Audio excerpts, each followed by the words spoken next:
तो हेलो मेरे प्यारे दोस्तों, मैं आप लोग के लिए यहाँ से कक्षा यहाँ से 8 के लिए विषय यहाँ से विज्ञान का पेपर वो भी वार्षिक परीक्षा 2025 के लिए लेके आ चुका हूँ।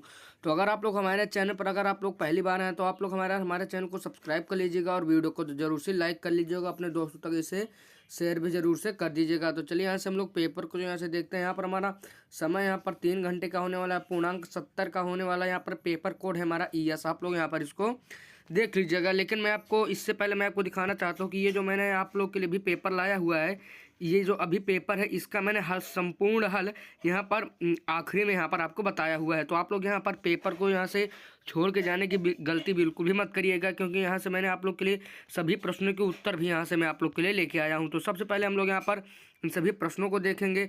तो आशा करता हूँ कि आप लोग इसे छोड़कर नहीं जाएंगे। तो यहाँ से यही पेपर आपकी परीक्षा में आने वाला है। तो पहला यहाँ पर हमारा खंड बहुविकल्पीय पहला कह रहा है, यहाँ पर हमारा 1 से 10 बहुविकल्पीय प्रश्न होंगे। तो इसमें हमारा पहला प्रश्न कह रहा है कौन सी धातु नहीं है, तो यहाँ पर ऑक्सीजन धातु नहीं है। उसके बाद यहाँ से हम लोग जब आगे बढ़ेंगे, यहाँ पर हमारा दूसरा प्रश्न कह रहा है पादप में भोजन का संश्लेषण किस प्रक्रिया द्वारा होता है, तो यहाँ पर हमारा प्रकाश संश्लेषण हो जाएगा। उसके बाद तीसरा प्रश्न कह रहा है कि सबसे बड़ा ग्रह यहाँ पर क्या है, तो यहाँ पर आप लोग को यहाँ पर बताना होगा कि यहाँ पर इसमें हमारा यहाँ पर सबसे यहाँ पर हमारा बड़ा यहाँ पर ग्रह यहाँ पर हमारा कौन सा होता है। तो यहाँ पर हम लोग देखते हैं कि विकल्प के हिसाब से यहाँ पर हमारा जो बृहस्पति है वो बड़ा ग्रह हो जाएगा। उसके बाद यहाँ से हम लोग जब आगे बढ़ेंगे तो यहाँ पर प्रश्न संख्या 4 हमारा कह रहा है वायुमंडल में ऑक्सीजन का प्रतिशत कितना होता है, तो 21% उत्तर हो जाएगा। उसके बाद यहाँ से हम लोग जब आगे बढ़ेंगे यहाँ पर हमारा 5वां प्रश्न कह रहा है जल का रासायनिक सूत्र, तो H2O यहाँ पर हो जाएगा इसका सही उत्तर।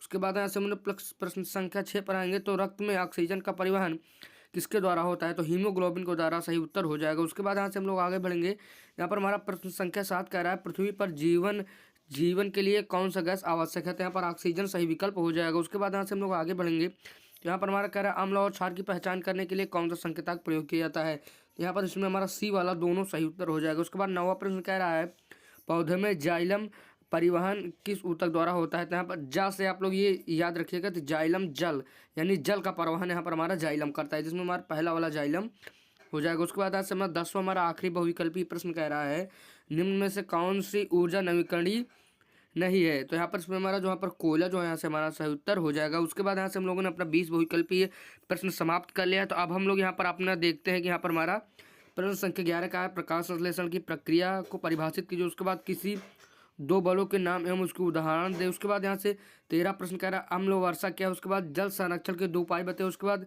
किसी पारिस्थितिक तंत्र में खाद्य श्रृंखला की क्या भूमिका है। तो हम लोग सबसे पहले इसके उत्तर यहाँ पर देख लेते हैं। तो यहाँ पर आप लोग देख लीजिएगा, तो यहाँ पर हम लोग यहाँ पर देखते हैं प्रश्न संख्या 11 को उत्तर यहाँ पर हम लोग को दिया गया है। उसके बाद इसको देख लेंगे। उसके बाद यहाँ से हम लोग 12 का उत्तर यहाँ पर देख लेते हैं। उसके बाद यहाँ से हम लोग आगे बढ़ेंगे, तो यहाँ पर प्रश्न संख्या 13 का उत्तर दिया गया है, 14 का उत्तर दिया गया। तो आप लोग यहाँ पर आप लोग इसको आराम से देख सकते हैं। उसके बाद यहाँ से हम लोग आएंगे, यहाँ पर हम लोग प्रश्न को अपना देख लेते हैं। तो यहाँ से हम लोगों ने प्रश्न संख्या 15 तक पूर्ण कर लिए थे। उसके बाद 16वां प्रश्न कह रहा है जीव में श्वसन कितने प्रकार के होता है, उदाहरण से समझाइए। उसके बाद यहाँ से हम लोग देखते हैं कि हमारा 17वां प्रश्न कह रहा है वायुमंडल में वायु प्रदूषण के कारण के क्या निवारण। उसके बाद 18वां प्रश्न कह रहा है जल एक सार्वत्रिक विलायक क्यों क्यों कहलाता है। उसके बाद मोटर गाड़ियों में कार्य करने वाले 4 प्रमुख ऊर्जा रूप कौन कौन से। उसके बाद 20वां प्रश्न कह रहा है कार्य करने के लिए ऊर्जा आवश्यक क्यों होते हैं, उदाहरण दें। उसके बाद यहाँ से हम लोग अब हम देखते हैं इसका उत्तर।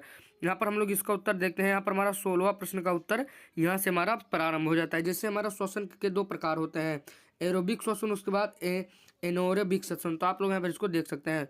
उसके बाद यहाँ से हमारा 17वें प्रश्न का उत्तर जो है यहाँ से हमारा वायु प्रदूषण के कारण। उसके बाद यहाँ से आप लोग देख लीजिएगा। उसके बाद यहाँ से हमारा उत्तर हो जाएगा। उसके बाद यहाँ से हम लोग आगे बढ़ेंगे, तो यहाँ पर हमारा 18वां प्रश्न कह रहा है 18वां का उत्तर यहाँ पर ये दिया गया है, तो आप लोग इसको भी यहाँ पर पढ़ सकते हैं। उसके बाद यहाँ से हमारा 19वां प्रश्न यहाँ पर ये 19वां प्रश्न ये दिया गया, उत्तर यहाँ पर हमारा ये हमारा दिया गया है, तो आप लोग यहाँ पर इसको भी यहाँ पर देख सकते हैं। उसके बाद 20वें प्रश्न का उत्तर भी यहाँ पर हम लोग को दिया गया है, कार्य करने की ऊर्जा आवश्यक होती है, तो आप लोग देख लीजिएगा। उसके बाद ऐसे हम लोग अब आगे बढ़ते हैं। यहाँ पर हम लोग 20 से आगे वाला प्रश्न को यहाँ पर देखते हैं। तो 20 से आगे वाला यहाँ पर हमारा जो प्रश्न यहाँ पर जो दिया गया है खंड डी, यहाँ पर हम लोग को लगभग 5 प्रश्न दिए गए हैं, जो कि प्रत्येक 7 अंक का है। तो पहले यहाँ पर कह रहा है पारिस्थितिकी तंत्र क्या है, इसके मुख्य घटकों की व्याख्या की। उसके बाद प्रश्न संख्या 22 कह रहा है बल एवं दाब के बीच संबंध स्पष्ट करें एवं 2 दैनिक जीवन के उदाहरण दें। उसके बाद 23वां प्रश्न कह रहा है पाचन तंत्र का चित्र बनाकर इसके